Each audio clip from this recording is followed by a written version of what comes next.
Bienvenidos a este segundo día del Festival Internacional de Animación FIA 2020. En este segundo día les quiero presentar el primer webinar. Va a hablar Jamez López. Jamez es un extraordinario animador con más de 30 años en la compañía Walt Disney, haciendo películas maravillosas como El Rey León, Hércules, como La Princesa y el Sapo, donde animó a Timón, nada más ni nada menos a ese personaje tan entrañable dentro de lo que es una película que marcó un hito. En La Princesa y el Sapo animó a Monsieur Facilier, que es el brujo. Aquellos que vieron la película podrán ver cómo la expresividad de ese personaje salió a flote gracias a la mano de Jamez. A su vez ha trabajado en Warner Brothers, Nickelodeon, entre otras empresas. Actualmente está en una producción para Netflix y una producción personal en un corto animado llamado Hula Baloo. Ha estudiado en CalArts, donde ha inspirado a muchísimas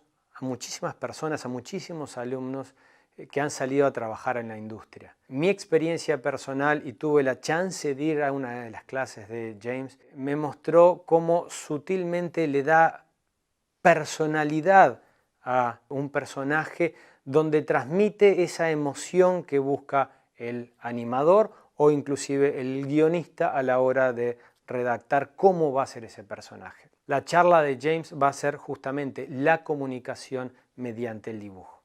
Espero la aprovechen, los dejo con él.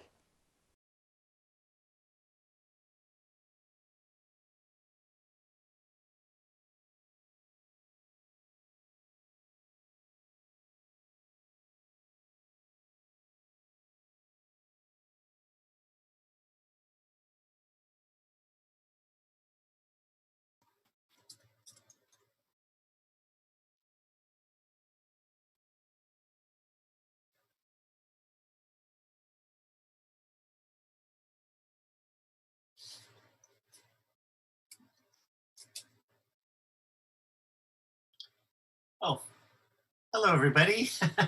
I just want to say what an honor it is to be here today and to be talking with all of you. And thank you so much to the festival for welcoming me.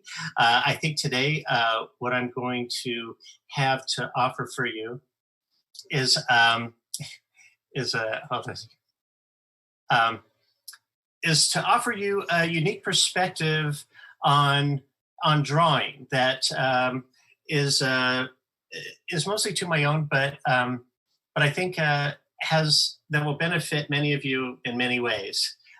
So first of all, I say you're probably looking at this place like, where am I? Well, this is my home studio. This is where I work. And if you're looking at it and say, well, this looks kind of weird. Well, it kind of is, because it's modeled after the Haunted Mansion attraction at Disneyland Park in Los Angeles. And it's basically a haunted house where you walk through, but it's not filled with gore and monsters. It's actually has a sense of humor about it. And it was actually one of the designers of the attraction was one of Walt Disney's 9 old men by the name of Mark Davis, who is definitely an inspiration of mine. And so up on the wall are, collections of his conceptual work from the attraction. And I like to have them around me because it inspires me. It inspires me. It shows the potential of what creativity can behold, and kind of gives me a standard to kind of live up to, and kind of helps kind of get me in the spirit of things, I guess, if you like. So that kind of explains that. So we'll get that out of the way. But let's go right into what the talk about is today, about communication through drawing. So where I usually begin is to acknowledge the fact that as artists, what we're trying to do is we're trying to communicate to the viewer, and it's the level and degree and quality of that communication that ultimately makes a difference. That helps us be effective in how we tell our story. Okay. So so let's go into that. So when you create a piece of art and you're showing it to somebody, when you're communicating, and what happens there is what I like to call a negotiation, okay, between the artist and the viewer. And so I'm going to call up some images here to share with you, what to kind of help kind of illustrate my point. So here I'm going to share my screen. So right now I have Photoshop open, which I will show you in a minute. So here is one image of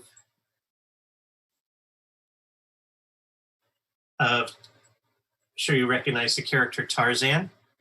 And here is another image of Tarzan. Now, if you look at these two images, you'll see that, well, it's essentially the same drawing. But if you actually kind of look at them a little bit closely, you'll notice some maybe obvious and maybe not so obvious differences. And that is the point. You see, the point is that you can say the same thing, but how you say it and the manner in which you say it can have a profound effect on how that image or piece of art is received. So some people might look at the drawing on the left and say, there's something about that drawing that, I don't know, that I respond to differently. One could arguably say, I like that one better than maybe the other one. And maybe people looking at the image on the right for, whatever reason, they might say, I actually prefer this one. They get, it's subjective, it's up to the individual. But there's definitely differences here, and we'll kind of go over that in a little bit. But I just wanted to kind of start out with that. So what I like to think is that is in drawing, because a drawing is a form of communication, and it's also an art, obviously. Writing is also an art, and writing is also a form of communication. And so what I've kind of figured out is there's a connection between these two things. When you think about it, what do we do? Like when somebody writes, they write words make up of a paragraph, paragraphs make up of a story, letters make up words make up a paragraph, paragraphs makes up a story. Well, very much like an artist, lines make up shapes, shapes make up characters, characters make up story. The one common thing that these two things have with each other is both of them end up in the form of telling some sort of story, okay? It's a process. And so I like to think that when we draw, or no, actually, back up, when we actually write something, we're actually drawing and we don't realize it. And let me kind of demonstrate here, and I'll share my screen again. Okay, so I'm not sure how things are taught in your country. I'm sure they're similar to how they are done in the United States. But when we're young and when we're little and we're in our first years of school, we're taught how to write. And how do we learn how to write? Well, what we're given is we're usually given we're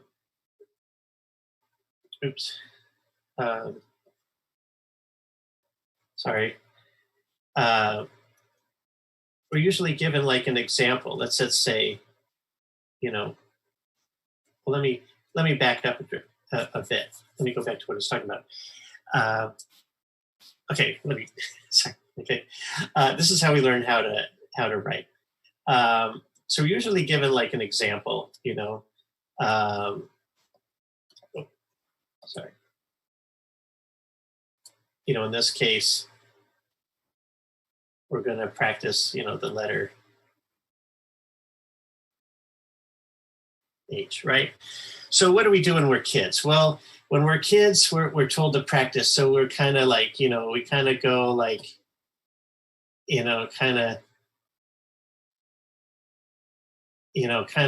keep cobbling around. We kind of practice, and we're kind of using the thing as an example. And we keep practicing and practicing until we get better, and we do it through copying until we can eventually write our letters, okay? Well, when I think about it, you know, when we're writing greetings to one another, we're actually drawing, you know? So how do we draw a greeting? In English, a greeting of hello, we say hello. I think you might say buenos dias, but for us it's hello. And how do we do that? Well, we draw two vertical lines connected with a horizontal line. We draw a half circle connected with a vertical line or horizontal line. And then we draw two vertical lines and a circle. And this is how we communicate a greeting to one another. We actually do it, we don't realize it, but we actually do it through a process of drawing. We're drawing lines in a certain configuration that the other person recognizes as knowing what a greeting is. So where do we take that to? Well, say for example, we want to communicate, you know, as an artist, we want to communicate anger, okay? So how do we know how to do that? Well, we know how to do that through a character's eyes. So we'll draw like two diagonal lines, two half circles, and then two circles colored in. And what we have are angry eyes. This is what we know to communicate as a character expressing anger. You see, two diagonal lines, two circles, two circles colored in. So now, what do we do with writing when we want to get fancy? Well, that's where we developed calligraphy and cursive handwriting, okay? So what is that? So that's like, you know, taking this and we write, you know,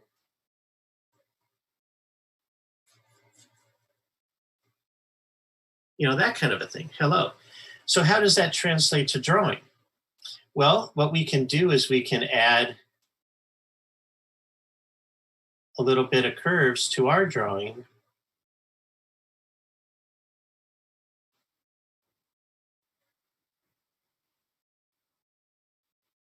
to make it look a little bit fancier or different. See, the comparative of this is the comparative of almost like a font, you know? It's a style, you know? But if you notice one thing is that we actually didn't do any more work. All we did was we approached it differently. We thought it differently. So there's no more work that goes into this image on the left than it does on the right. The only difference is the style. There's still the same number of lines, you know, 1, 2, 3, 4, 5, 6. 1, 2, 3, 4, 5, 6. It's still the same amount of work. It's just the different process. It's the different approach. Okay. So basically, when I think about, you know, when people ask me, how does one learn how to draw?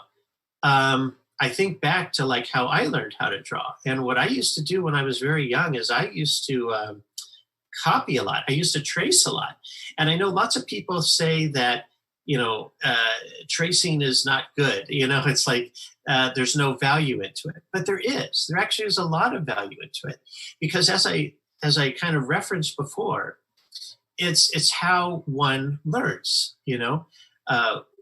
learning to write. We copied letters, and you do it over and over and over again until you develop the muscle memory for it. Well, same thing, like, when you copy a drawing, you're essentially doing the same thing. You're learning a muscle memory.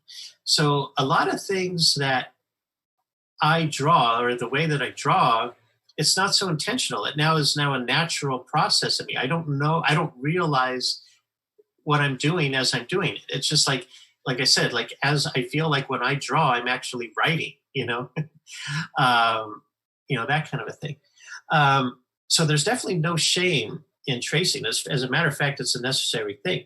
And when I think about many a times my time back when I was working at Disney, we were often expected to adopt a certain style.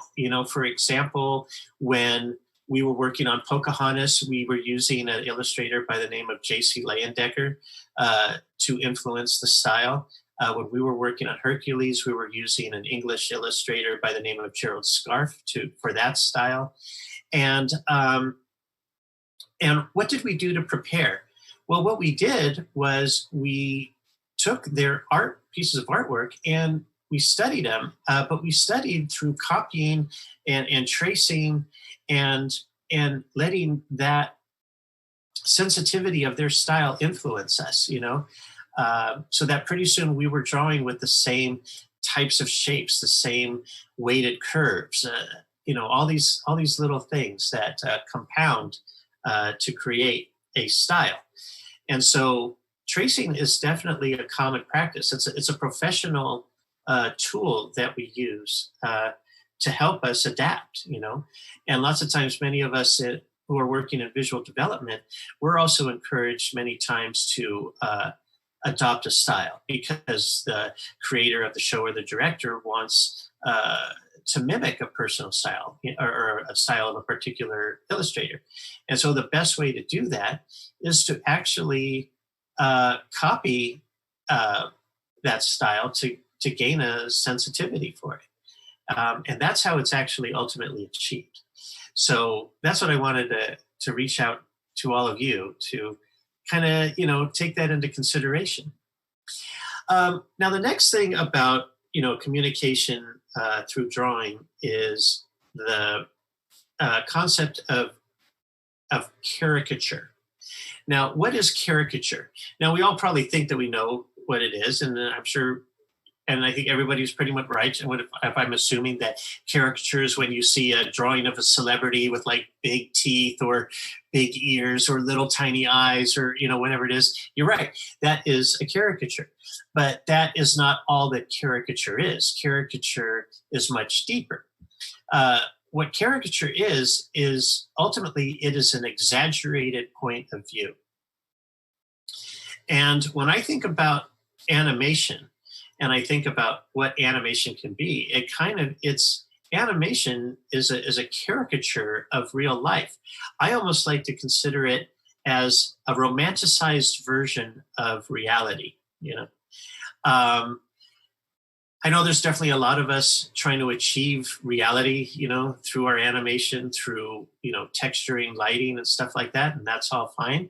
I think where animation is really most successful is when we romanticize it, when we kind of create an interpretation of it, but one that is kind of exaggerated, romanticized, but is still identifiable as being truthful, or what we call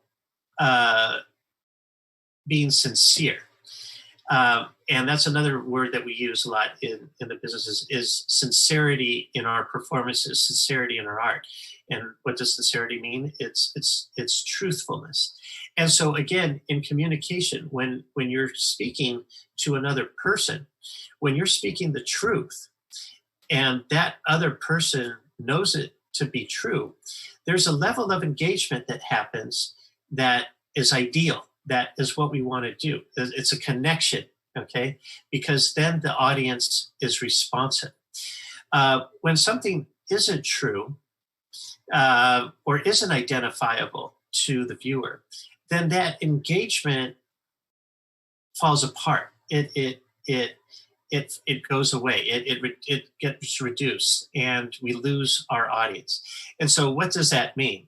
When I say truth, it means what we know to be true. So, for example, lots of times when I see a drawing, I see things like, oh, you got the thumb on the wrong side of the hand.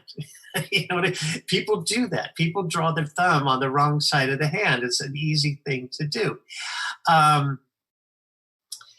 But that's the thing, is that we know that not to be true. So once we see something that isn't true, it causes us to kind of step back, and takes us out of the moment, it takes us away from our primary purpose, which is to convey a sense of truthfulness. And so that's why it works. And it happens all the time on all parts of the drawing. When ears are in the wrong place, when eyes are off kilter, when anything is drawn in a way that the audience doesn't know it to be right or look right or true, it has an effect on the engagement. Now, the thing is with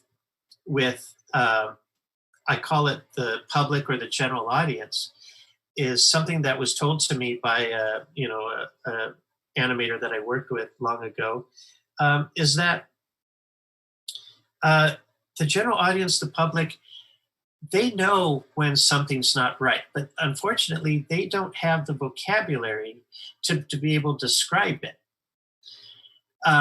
They know when a drawing looks wrong or doesn't look right, but they don't have the means to be able to critique it, to be able to describe their feelings. They just know it's a bad drawing, We, on the other hand, as artists, because of our education and our study of drawing, we know these things. So we kind of have to, it's our responsibility as artists to kind of help our viewer out, by providing them an image that they don't have to really contend with. So it's where I kind of came up with this kind of like this rubric of, call this up. I'm going to share this on my screen.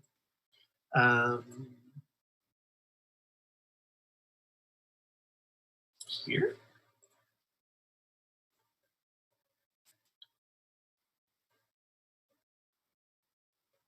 All right. So what we have here is, throughout, constantly in my business, we're constantly talking about good drawings and bad drawings. And so what constitutes a good drawing? What constitutes a bad drawing? Because drawings aren't people. They don't have behaviors, but in a way they kind of do in this instance, in which case, let's talk about this. So what I've done is I kind of come up with like a rubric of what qualities make a good drawing versus what qualities make a bad drawing. And lots of times it has to do with communication. So for example, I would say a good drawing feels effortless, natural. It feels like it's drawn quickly and efficiently. It's a drawing that is done that just feels natural. That doesn't make you think like wow, that person really worked at it. Whereas a bad drawing tends to feel as though it was labored over, or were drawn without care, that it was just lazy, just whatever, you know what I mean? A good drawing reads clearly and instantly, meaning that a viewer can understand what is happening instantly without having to look at it twice or for an extended period of time. A bad drawing requires the opposite. You know, the reader has to look at it and squint and kind of like, is that character doing what I think what is it? What are the character doing? You know what I mean? Like, it requires more of an interpretation. A good drawing feels inspiring, and it makes the drawing want more, but in a good way. You see, like when you see a nice drawing, you say, wow, I really like that drawing. I want to see more of that, you know, because they're genuinely enthused. Whereas a bad drawing has a tendency to feel flat, like, and it leaves the viewer wanting more, but in a bad way. So it's like when a person can see a drawing and say, yeah, so what? You know, like it doesn't cause them to want to engage or see more. And then if anything, it's like, man, I really wish the drawing would have showed this or that, or it done this to really make it work. You know what I mean? That's not where you want to be. That's the quality of a bad drawing. A good drawing makes a strong, definitive statement. Again, going back to clarity, you know, making a strong statement. There's no question about what the artist is trying to say. There's no ambiguity. A bad drawing doesn't really say much, or it tries to say too much at the same time. So sometimes people draw things where the character is making one expression, but they're doing another thing, and this hand's doing that, and their feet are doing that, to the point where it's like, I don't know where the focus is. What am I looking at? You know what I mean? Whereas the good drawing has a clear statement, it has a focus, and all of the parts of the body work together to support that statement. Truthfulness. Good drawing is truthful. It feels honest and sincere. Versus a bad drawing, which lacks something identifiable. It doesn't make sense. You see, a good drawing is one that you can accept as just being what it is. Whereas a bad drawing causes you to question, like, I don't know. Like, I'm not so sure. About it. It could be something that the character is doing that isn't quite right. Like maybe their reaction isn't quite appropriate for the moment that they're in. A good drawing has appeal. A bad drawing lacks appeal. And appeal is a part of a greater conversation, which we probably don't have time to get into, but it really does have to do with, drawing shapes. A lot of it sometimes has to do with drawing shapes. There's a certain formula, if you will, that can be applied that will help shapes have more of an effective appeal on a very kind of primal level with us. But something we'll have to, that's for another time. And then the last one, which I will kind of get into and partly close with and open up for questions, is a good drawing is caricatured to the proper degree, whereas a bad drawing is not caricatured enough, or it's not caricatured to the proper degree. And what do we mean? So let me change it up here and show you something that I think will help all of you, that all of you can do to kind of help improve your own work for those that are interested. And that is to do this exercise in caricature. And it basically goes like this, where can I do this? So it's an exercise. So here we have three drawings that show a range of emotions, everything from the mild to the extreme. So in this one, we have someone who's laughing. Here is a mild form of laughter, like ah, ha, ha, ha, ha, where this is almost like a belly laugh, like bending over, like ah, ha, ha, ha, ha.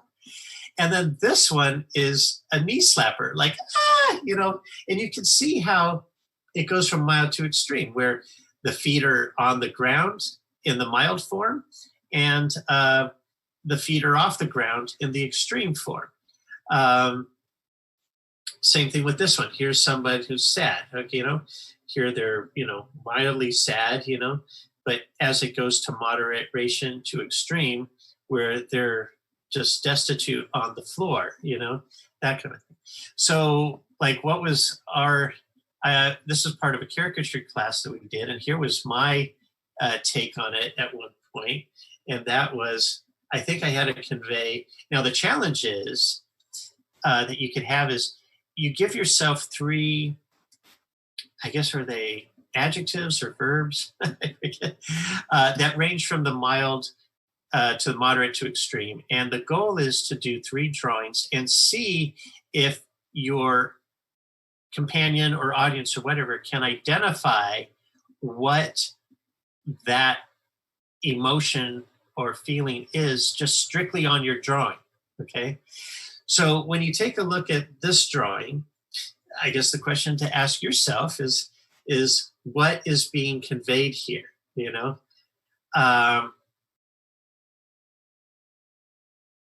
What is it? So I think at this time I think it was tipsy, drunk, and passed out or something like that. So for me, tipsy was, a little wobbly, holding the head, maybe the little, sick marks. This one was, tipsy, slouched with the eyes and the mouth. And obviously the passed out was the X's over the eyes, laying on the ground, kind of like one was dead and rigor mortis was setting in. I was also exploring other options too, as you can see here on the right, of alternatives to communicating that idea and trying to figure out which one of these worked the best.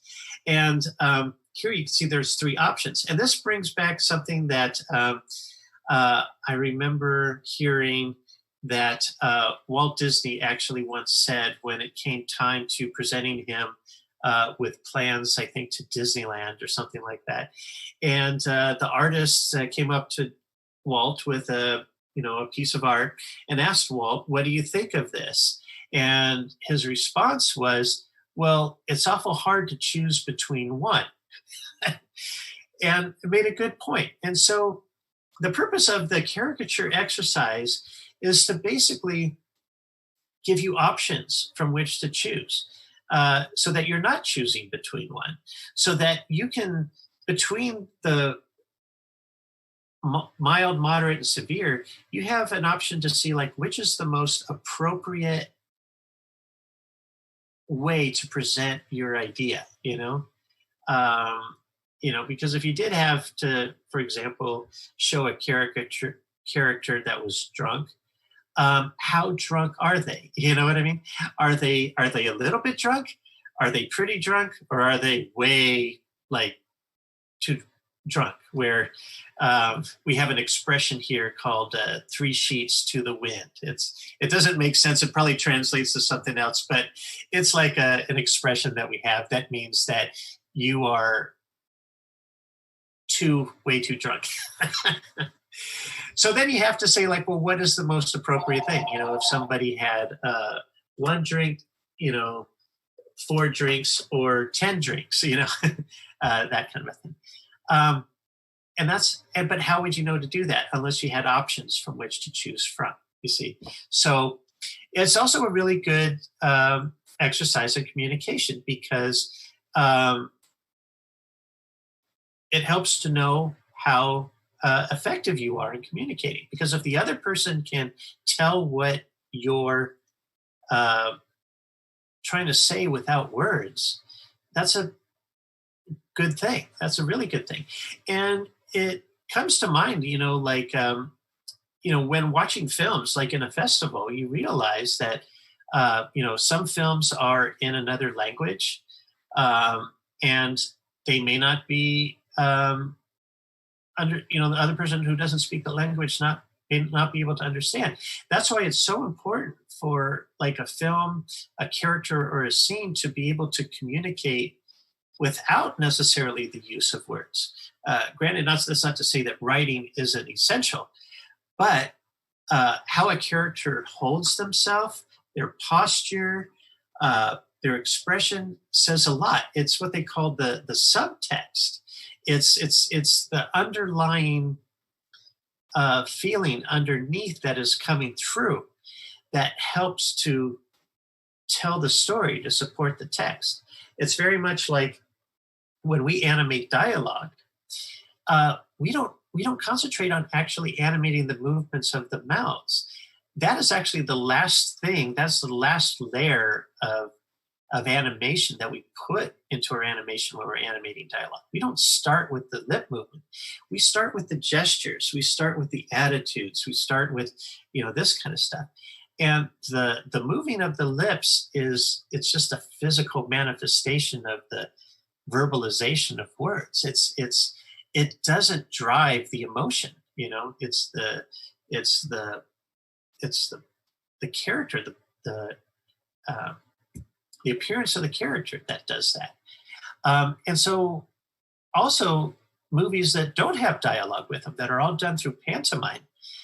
Pantomime is difficult because you don't have the words at your disposal. So you really do have to, all you have is to communicate is through poses and expressions and stuff. So there's a lot, to be respected, for films that don't have dialogue. It's a little bit tricky. So I do want to open this up to questions. And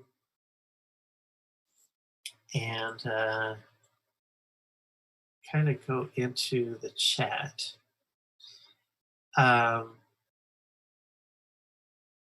Let's see, are there any questions? I think, trying to see if there are any.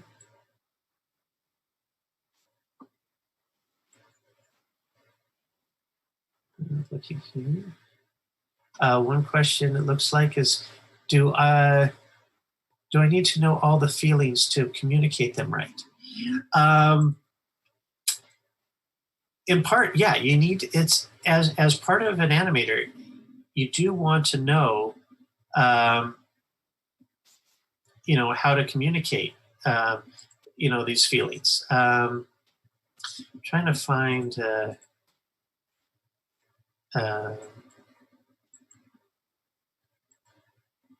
image that I had available that kind of showed this.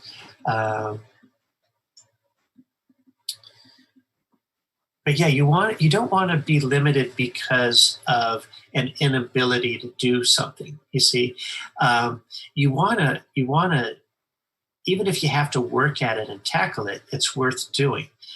You don't want to avoid it because you can't, So, and you can do that with a form of shorthand. And so what I like to do is I can't really find the image that I wanted to, but I can kind of show you here through my screen kind of what I intend or what I mean by that. So let's go back here to my screen. So for example, if I wanted to do a character is happy, what I do is I have a shorthand that kind of works for myself. And it really is like almost like drawing a stick figure. And let's say I want to do mad, You know, I could do that as an expression to Mad. Or if, let's say I wanted to do something that's like, you know, more inquisitive, that, you know, communicates like, I'm not so sure. Or maybe I want to do something that's more,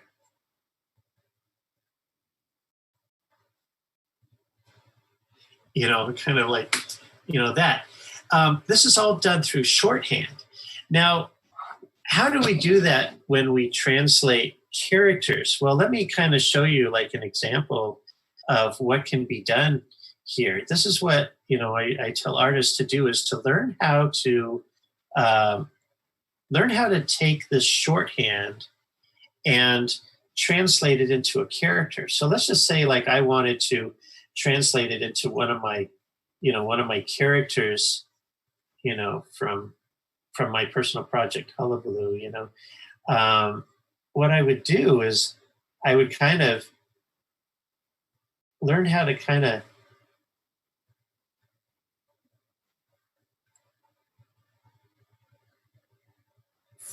you know, kind of flesh things out, how to kind of translate it so that, you know, it still feels the same, but isn't exactly the same. You know what I mean? There's definitely an influence of this, you know, under here. Same thing with something like this. I would do the same, where I would kind of take,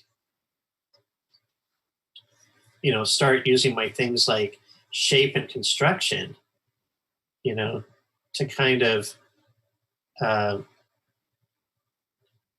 take,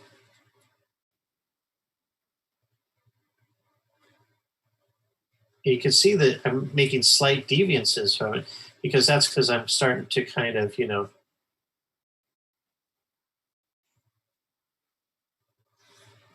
solidify the ideas, you know. But you can kind of see that, you know, a lot of these things are influenced by a shorthand.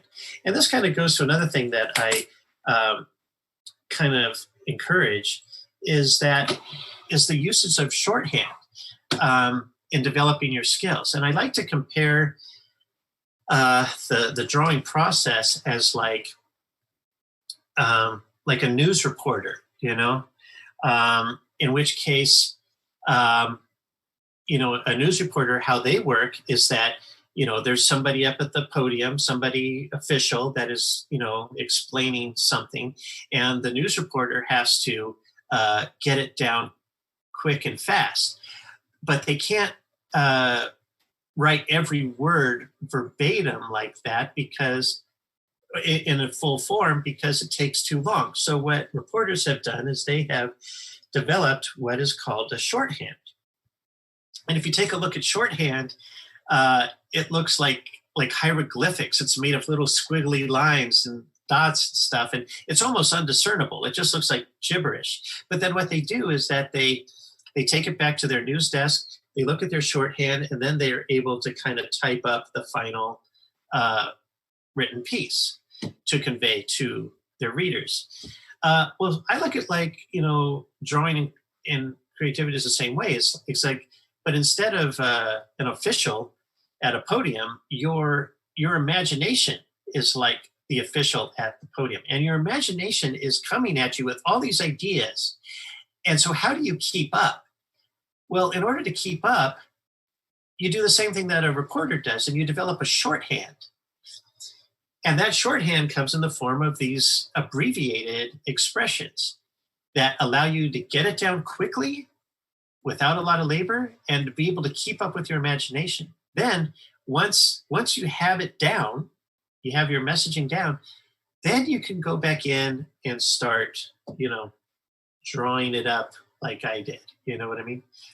So you saw, like, you know, how I just did it. You saw how quickly I was able to do that shorthand, and how much time it took for me to kind of start, you know, laying in the final details. You see, that's a natural part of the process. And that's what I think every aspiring animator should know and recognize, is that animation in particular or drawing for animation, whether it be storyboarding or visual development, character design, it's a process. It doesn't start with a final looking piece. It's a process. It's constantly built upon in layers, in stages.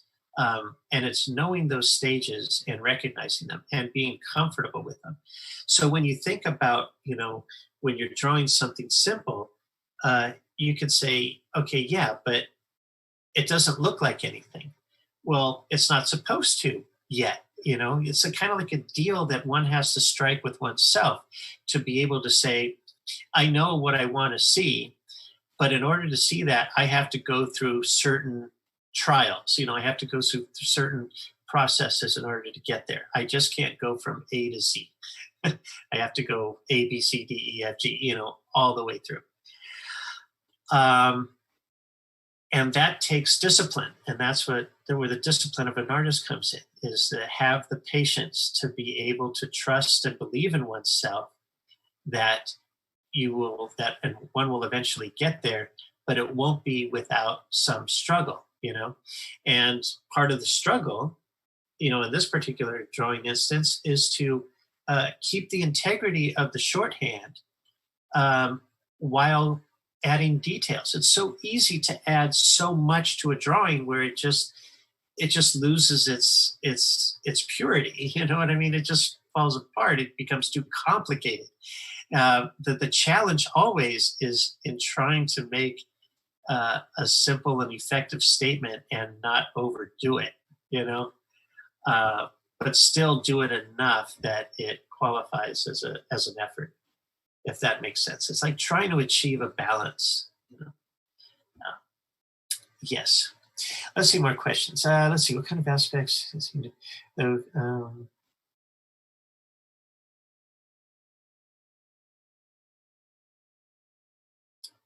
Figure out the drawing of a character. Let me see. How much would you rely on established drawing conventions?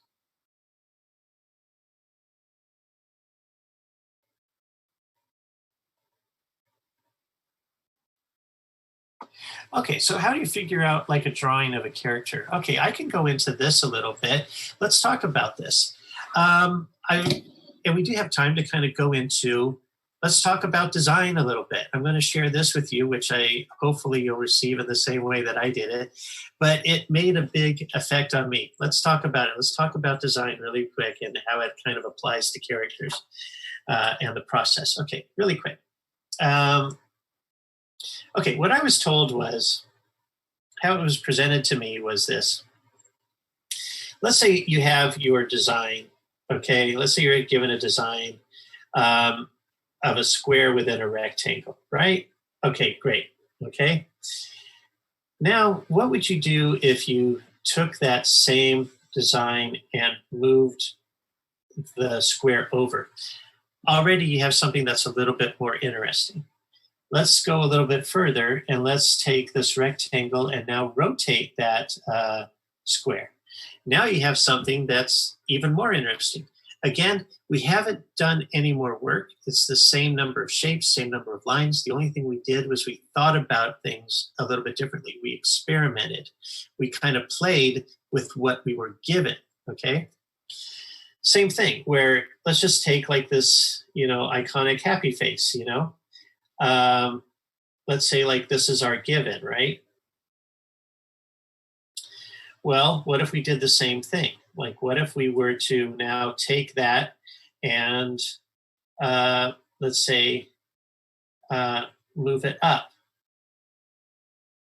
You could already see what's kind of happening. Same thing if you take like the same happy face and now we rotate it. It creates a whole different thing. Okay, so let's take a character, for example. Let's take, this guy, and he's mad, and we draw the mad eyes, right? Okay. So let's take that to the next level, if you will. Okay. Sorry, I just messed this up a little bit. Okay, we're doing that. Okay. So now let's take that. Okay, we'll copy it, and then we'll kind of put it down below, right? We can see what we're where we're going. Now let's take it even a step further, and let's do this thing where now we kind of maybe make one eye. James, you are not sharing your screen. Oh my gosh, I am so sorry. Oh, well, gosh, okay. I am so sorry about that. Okay, all right. So here, okay, hopefully we get caught up. So here's what I was talking about, is the square within the rectangle, the square offset, the square rotated, okay? You can see what it does to your design. Here's the happy face using the same process. Here's the happy face. Here's the happy face offset. Here's the happy face rotated and offset. So here's our character.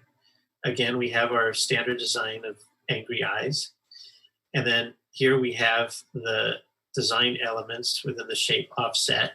And now we're taking them here and we're even offsetting them even more, where we kind of put things off kilter. You can see how it differs from where we started to where we ended up. Again, it's like we're not doing any more or less work. We're just taking what we have and basically tweaking it. So yeah, so let's see if there's, it's basically this. I'll put this up here. This is kind of it in its official form, okay? So what do we do that? So what are we talking about? We're talking about design. We're talking about characters. I want to share with you something here that supports that idea. And this is, these were drawings done by a friend of mine.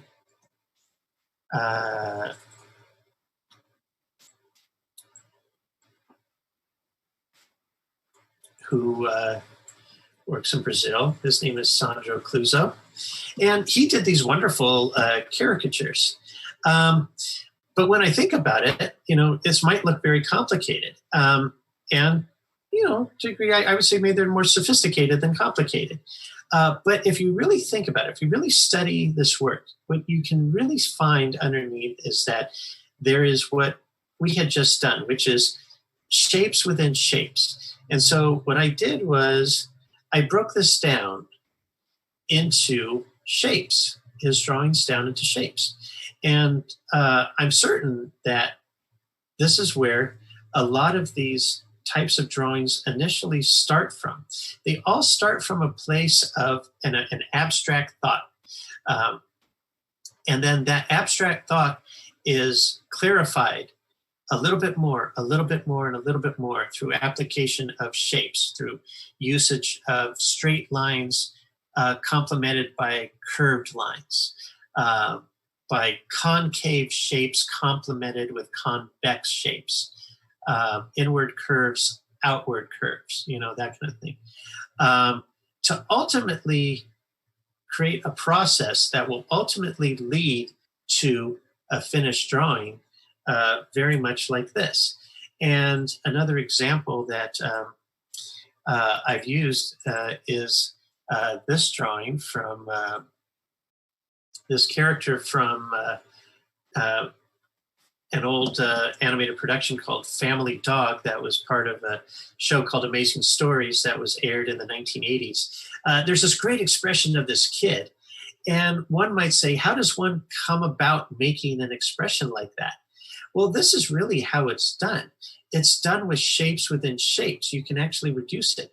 And it's that what ultimately happens is, let's take the mouth. Let's center just strictly on the mouth for now and not worry about the eyes or the nose. That's a great mouth. Let's do that. So you take the overall shape of the mouth, and what you do is you subdivide that shape into smaller shapes. And you can see now like what the negative spaces are starting to look like, you know. Again, this looks like very abstract. But then you just don't stop there. What you do is you keep going. You keep subdividing and subdividing and subdividing. But you do have to know when to stop. But that's the point, is the process is constant subdivision. So as you subdivide, you refine each subdivided shape, and that's how you get to something like this, which will go back up to the original image, and that's how you ultimately get that. It's not so random as one would think. You know what I mean? It can be formulaic. There can be a formula to it. There is a process that can be applied to get one to draw with this level of expression. It's not just whatever, I just do whatever. It can be taught, it can be learned, and it can be applied. Oops. Let me go back to, let me show you like another example.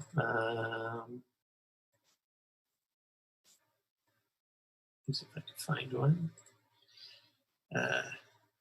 Well, here's another thing. Here's another thing I did, which is fish. Okay.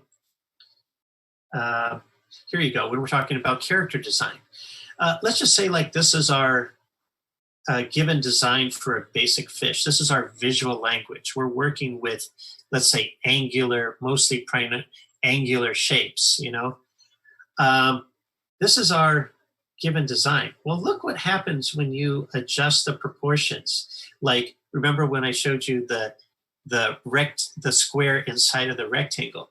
Well, this is a circle inside of a wedge, okay? What do we do when we take that circle and we make it larger? What do we do when we take that circle and we squish it and make it smaller?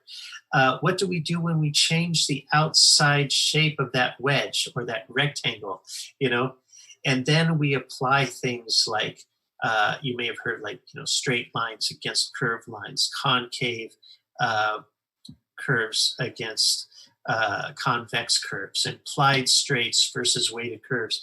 That's when we get stuff like this. But this ultimately came from a design language of this. You see, it was inspired initially by this and just elaborated on to get that. So it doesn't just come out randomly. It's a process. And so there we go. All right. Any other, questions that I can answer from you? We're coming towards the end of our time, I know.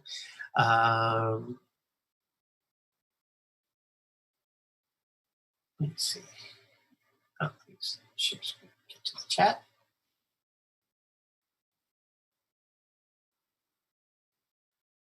Oh, what kind of aspects do you need to know from a character before you design them? Good question. This leads into performance, which I will try to describe really quickly in the last few minutes that we have. It's recognizing a character's what they call behavior modifiers. It does get into performance. It's like recognizing their past. What has the character been through up to this point? What is their personality like? Are they more apt to be aggressive in their approach? Are they more passive, a more passive type of person? Are they proactive or are they lazy? It's all about getting information. It's all about making choices, is what it is. Creating animation art is a series of choices. It's a process, and it's based upon a series of choices. And how do we make good choices in life? We make good choices in life when we're informed, when we're educated and informed. So what it requires is getting to know your character, not on a design level, but on emotional level. Like, who are they as a person? What do they stand for? What do they believe in? What is their state of mind? Any number of things that exist deeper than on the surface, Once you know those things, then you can make better informed decisions about how they should carry themselves, how they should act, how they would be posed, that kind of stuff. That in combination with your own observation and experience, not everybody who's upset is like, you know what I mean? Not everybody who is mad is like, Sometimes people are mad, like, you know what I mean? There are alternatives to the norm, to what being normal. And it's exploring those alternatives that actually make animation fun and entertaining, Lots of times, we tend to revert back to the default. But we're constantly challenged as artists to stray away from the default. We kind of use that as a base, but let's see what other ways we can explore the same idea, but do it in a truthful and identifiable manner, so that we can effectively communicate to our audience. Okay, so I think we're at the end of our time. Pauline, if you can confirm if where we're at.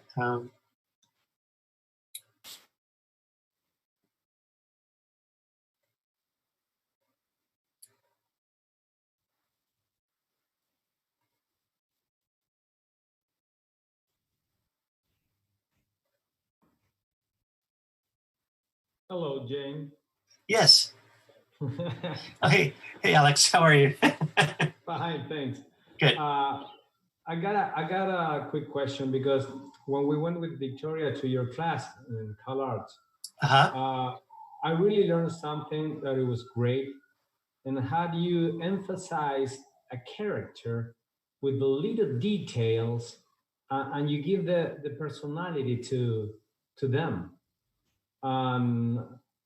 Of course, you're not going to remember your class several years ago. Yeah, I'm trying to think like what I would have said about that. It was like, how do you give a flat character depth and volume and personality with the little details, like in the eyebrows, like for the look or the lips, and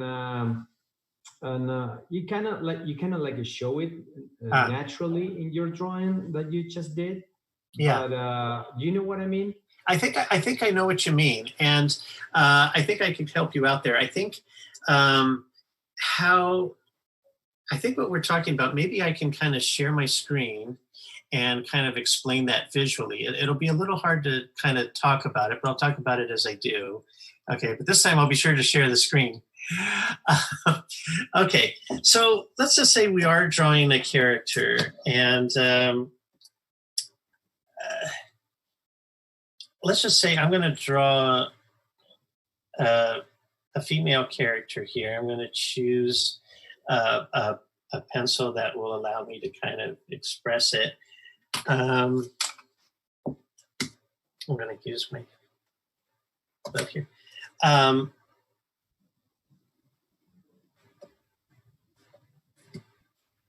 Okay, so it's texture within a drawing. What helps a drawing give it its appeal, give it its engagement, is texture. And so what I find really helps is when what I do is keep in mind that I kind of start. I'm going to just start from a base, kind of start from my construction and my shapes. Here I kind of zoom up. Is that for things like organic parts of the body that have bone structure underneath, I will tend to be a little bit more bolder with my line, and more definitive, with my shapes, things that actually have a structure to them.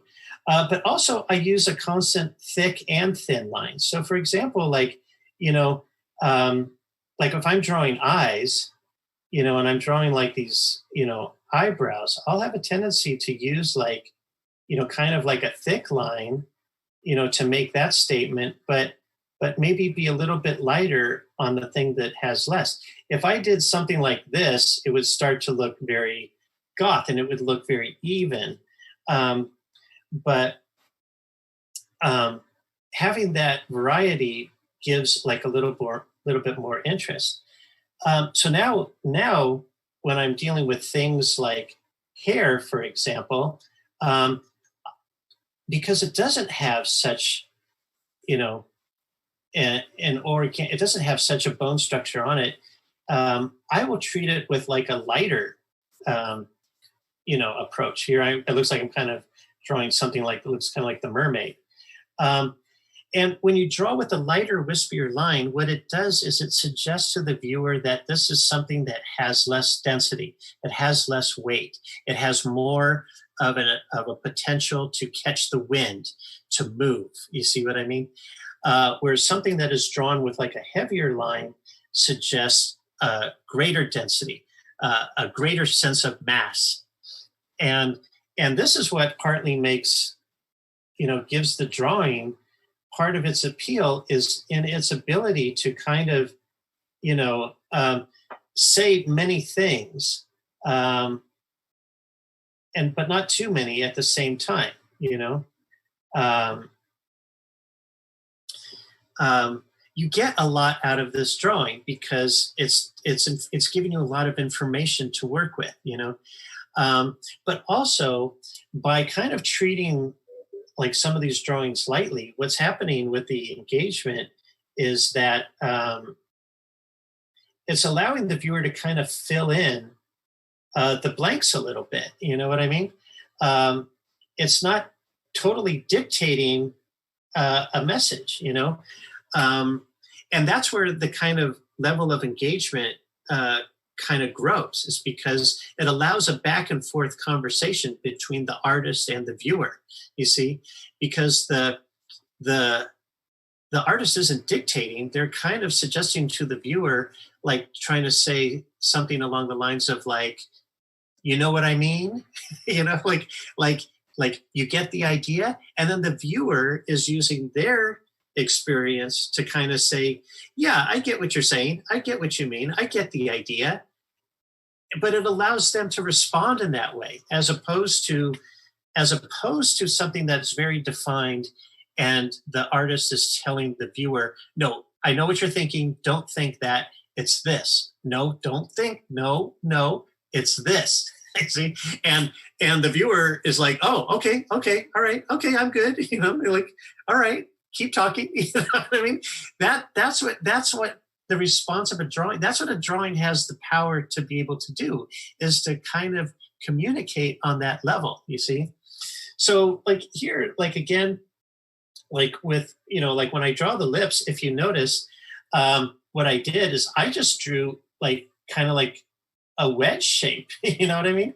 What I didn't do was I did not do this, where you're drawing like, like the upper lip, and, that kind of stuff. I could, if I wanted to, but this is a different kind of communication, because this is speaking in very definitive terms.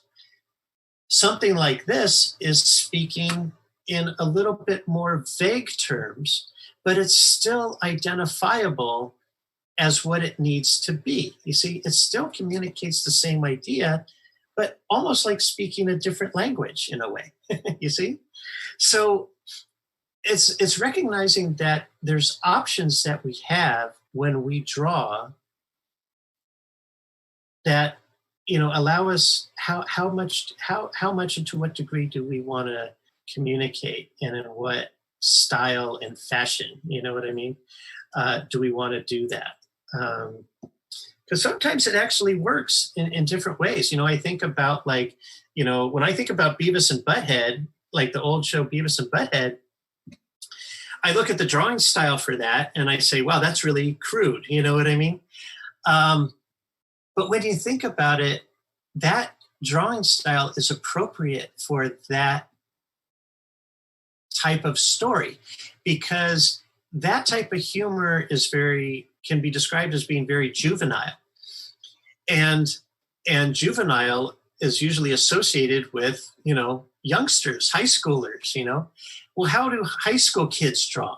They draw very much like how would look like Beavis and Butthead. It doesn't. If Beavis and Butthead looked like I drew it, it would be overstated. It would look like a Disney. It would be high production values with all of this, you know, fancy drawing. It would be totally overstated. It would be so inappropriate. It wouldn't match with the material. Sometimes your design and your degree of caricature has to ideally match and be a good companion with your material, you see? Which is why, like, a lot of the Disney stuff works, is because, like, you know, when in the Disney movies, when they're trying to tell a sophisticated story, the artwork has to have a certain level of sophistication to match the level of sophistication with the concepts that are trying to be told in the story. So it's a good match for that, you know, that kind of a thing. So, you know, and Right. And you could tell. You answered my question. Yeah, good. Okay, very good. I'm glad I could. All right. No, thank you very much. Okay, sure thing. Well, if nobody else has any question, I want you to thank you, James. Thank you, everyone who's here watching it, for giving us your knowledge. You share your experience in the industry. Since few of us, we saw you at CalArts and how you share and your passion in this industry. We wanted to bring you here. You know that we tried for several years, right? But unfortunately, we have the COVID-19. But we did this by online, so it's kind of good. So yeah. But thank you very much, James. Thank you a lot. Thank you. You're welcome. And thank you so much for having me. See you again soon.